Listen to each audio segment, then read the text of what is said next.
तू मेरी बड़ाई को बढ़ाएगा और फिर कर मुझे शांति देगा। सोमवार 30 जून 2025।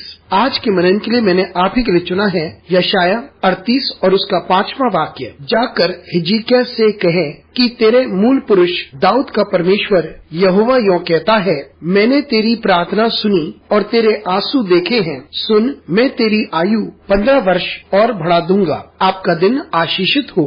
जब हम प्रार्थना करते हैं तो परमेश्वर हमारी प्रार्थना को सुनता है और हमारी इच्छा जानता है। आइए इस वाक्य पर मनन करते हैं। आज की सुबह का विषय है परमेश्वर हमारे आंसुओं को देखता है। जब हिजकिय्याह राजा बीमार था तो परमेश्वर ने यशाया नबी से कहा कि उससे जाके कह दे कि वे मरने को तैयार हो जाए। लेकिन जब राजा हिजकिय्याह ने इस बात को सुना तो उसने दीवार की तरफ अपना मुंह मोड़कर बिलबिला के रोने लगा और परमेश्वर से प्रार्थना करने लगा। फिर परमेश्वर ने हिजकिय्याह राजा को यशाया नबी के द्वारा ये कहा कि मैंने तेरी प्रार्थना सुनी है और तेरे आंसुओं को देखा है। मित्रों, हमें से बहुत से हैं जो बहुत सारी चुनौतियों का सामना करते हैं। इन चुनौतियों की वजह से हम अत्यंत परेशान हो जाते हैं और कभी हमारी चुनौतियां इतनी गंभीर होती हैं कि हम इनका सामना नहीं कर पाते, क्योंकि कुछ लोगों के लिए जिंदगी बड़ी कठिन होती है। कारण कुछ भी हो, हमें लगता है कि हम पूर्णतः विफल हो चुके हैं और हम आगे बढ़ ना पाएंगे। और उस वक्त हम प्रार्थना करते हैं और परमेश्वर के सामने गुहार लगाते हैं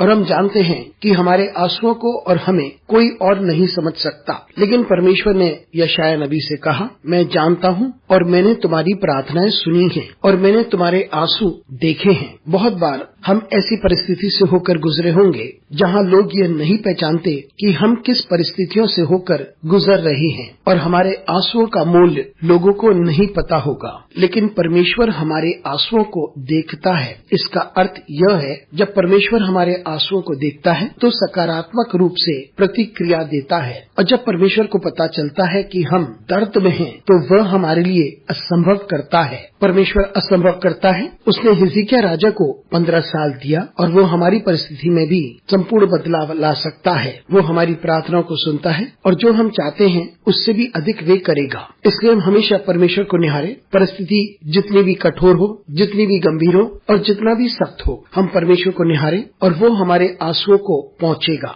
अनुग्रहकारी परमेश्वर, स्वर्गीय पिता, हम तुझे धन्यवाद देते हैं, तेरा आदर करते हैं और तेरी महिमा करते हैं। हम इस बात को निरंतर याद रखें कि तू ही है जो हमारे आंसुओं को पहुँच सकता है। यीशु मसीह के नाम से मांगते हैं, आमीन।